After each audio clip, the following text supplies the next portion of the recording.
bonsoir à tous. Moi je m'appelle Carole Auroux et je suis spécialiste de Jacques Prévert, à qui j'ai consacré une vingtaine d'ouvrages. Et en fait, quand le cycle sur Prévert est arrivé au Champeau, j'ai été contactée pour présenter les films. Et il se trouve que quand j'ai été contactée, je venais de commencer un cours à Paris 3 avec les L3 en cinéma sur Jacques Prévert, un scénariste aux frontières effacées. Et je me suis dit que c'était l'occasion de transmettre un peu le micro aux jeunes étudiants qui étaient en L3 avec moi, et ils ont accepté, ils ont joué le jeu. Le cours avait commencé depuis très peu de temps. Ils ont vu des films, ils ont tous choisi un film, ils ont fait des recherches, ils ont préparé 10 minutes de présentation, et au fur et à mesure de la rétrospective, c'est-à-dire pendant 3 semaines, il y aura des étudiants qui viendront vous présenter les films.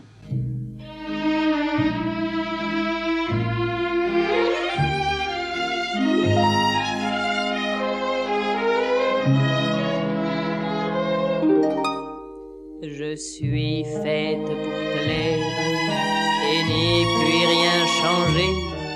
Mes lèvres sont trop rouges, mes dents trop bien rangées, mon teint beaucoup trop clair, mes cheveux trop foncés.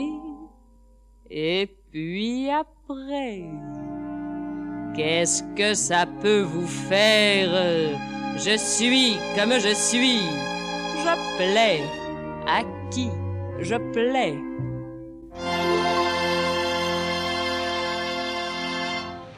Bonsoir. Bonsoir. Alors voilà, comme on a été dit, on vous présente aujourd'hui Si j'étais le patron, donc réalisé par Richard Potier en 1934. Bonjour à tous, donc on va vous présenter Remorque de Jean Grémillon. Nous allons vous présenter Le Roi et l'Oiseau, qui est un film de Paul Grimaud qui est sorti en 1980. Les Enfants du Paradis, c'est un film qui a été écrit par Jacques Prévert et qui a été réalisé par Marcel Carné. Vous vous apprêtez à voir Jenny, un film de Marcel Carné, qui est sorti en 1936, et dont l'adaptation et les dialogues ont été coécrits par Jacques Prévert. Jenny, c'est un film entièrement composé de dialogues. Vous verrez, on passe constamment d'un dialogue à l'autre, sans s'arrêter. Dans le film, l'intrigue elle est entièrement des interactions entre les personnages. Ils s'influencent entre eux. C'est l'amour qui va à la fois les séparer et les réunir. Et c'est pas mal parce que ce sont pas n'importe quel dialogue, ce sont des dialogues de Jacques Prévert. Donc ce sont des dialogues qui sont vifs et drôles et qui sont ponctués de bons mots, comme s'il n'était pas capable de garder son sérieux pendant qu'il écrivait. Il m'a presque demandé ta main. Ma main, les ongles quand il voudra. Obtenir cette simplicité de la langue, faut pas s'y tromper, ça nécessite un réel travail. Il y a beaucoup de travail derrière. Prévert n'écrit pas comme il parle, comme certains de ses détracteurs ont parfois voulu le dire. Pour arriver encore une fois à cette quotidienneté, à cette vérité dans les mots, il y a un travail d'orfèvre derrière. On remarque en voyant Jenny que pas mal de scènes sont consacrées à des personnages secondaires et paraissent n'avoir aucun lien avec l'intrigue principale. C'est-à-dire que Prévert, il crée toujours une intrigue principale, mais il prend toujours le soin de créer plein d'intrigues secondaires. Ça, c'est une constante dans ses scénarios. Là où Prévert apparaît encore plus, c'est dans la description des personnages. Par exemple, chaque marin n'est pas un groupe, mais aussi indépendant, à chacun son histoire. On aurait très bien pu plonger directement dans les intrigues de morale et de fric autour de Jenny, et pourtant, Prévert prend le temps de nous présenter tous ces petits gens qui peuplent son monde.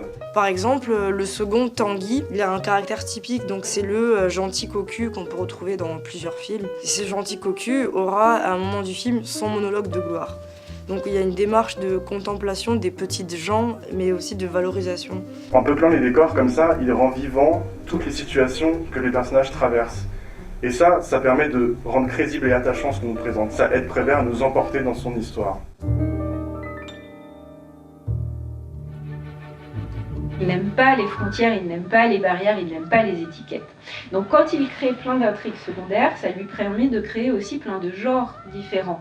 Dans ce film, Prévert, il mélange des effets comiques. En fait, ce film est à la base un film policier, alors il nous fait rire quand même.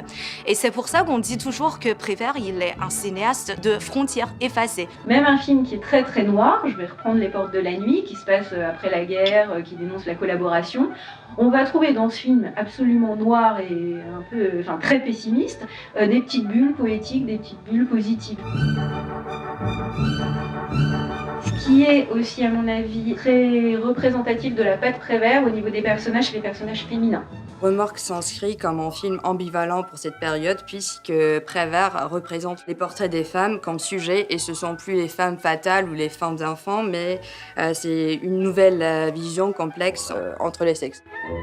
Directe, franche, familière, ce sont les femmes qui sont au pouvoir et ce sont elles qui prennent l'initiative. Il crée des personnages féminins qui sont forts, qui sont indépendants et qui sont terriblement marquants. Je vous renvoie à Garance dans Les Enfants du Paradis si besoin, je vous renvoie à Catherine dans Remorque, je vous renvoie à Michel Morgan dans Nelly, mais je peux encore en trouver d'autres. Il a dit qu'en fait, lui, il préférait les femmes aux hommes et qu'il avait décidé de donner le beau rôle aux femmes dans ses films parce qu'il trouvait que dans le cinéma, la misogynie dominée.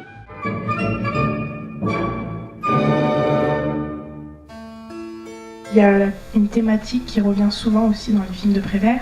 Là, c'est les problèmes politiques qu'on peut retrouver par une métaphore aussi, celle de la ville haute et la ville basse. On sait que Prévert était quand même particulièrement engagé et politisé. Il écrit entre 1932 et 1936 pour le Groupe Octobre. C'était une troupe de théâtre révolutionnaire qui était très critique à l'égard de la bourgeoisie et ça va très bien avec la façon dont Prévert voyait les choses.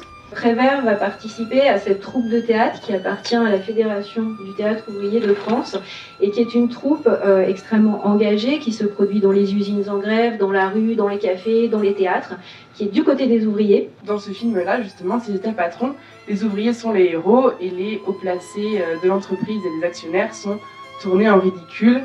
Mesdames, messieurs, la séance est ouverte. Et la porte est fermée. Autant la situation paraissait florissante lors de notre dernier conseil extraordinaire, autant elle est grave à l'heure de ce conseil ordinaire. Jacques Prévert insuffle à ce documentaire l'esprit du Groupe Octobre. Bien que fictionnel, ce film est néanmoins ancré dans le réel et vise à dénoncer la marge disproportionnée que les intermédiaires se font sur le labeur des producteurs et sur le consommateur. On nous présente la difficulté de la classe ouvrière travaillant sur les quais, où les enfants jouent et crient, où les amoureux s'enivrent à l'ombre d'un arbre, où les pêcheurs patientent les pieds dans l'eau en fumant une cigarette, les quais où la vie est prépondérante. Même si l'intrigue principale se déroule dans l'univers de Jenny, qui tient un restaurant assez huppé, les personnages souvent s'accomplissent quand ils sortent dans les rues, dans le Paris des bars, le Paris des quais, des usines, et quand ils rencontrent tout un tas de personnages fauchés et un petit peu marginaux. Prévert rend hommage au théâtre populaire et au public qu'il préférait, celui qui se trouvait aux places les plus hautes et les moins chères du théâtre, qui s'appelle le Poulailler, mais qui s'appelait anciennement le Paradis, d'où le titre du film. Enfin, on perçoit le désir des auteurs de lutter contre les injustices sociales. L'image des commentaires semble insister sur l'espoir que les enfants représentent, le plan final sur les enfants coïncidant avec l'injonction de faire changer ce monde vecteur d'inégalité. Prévert, il avait dit une phrase que je trouve super intéressante. Il a dit « Passé 7 ans, on est tous un vieux con ».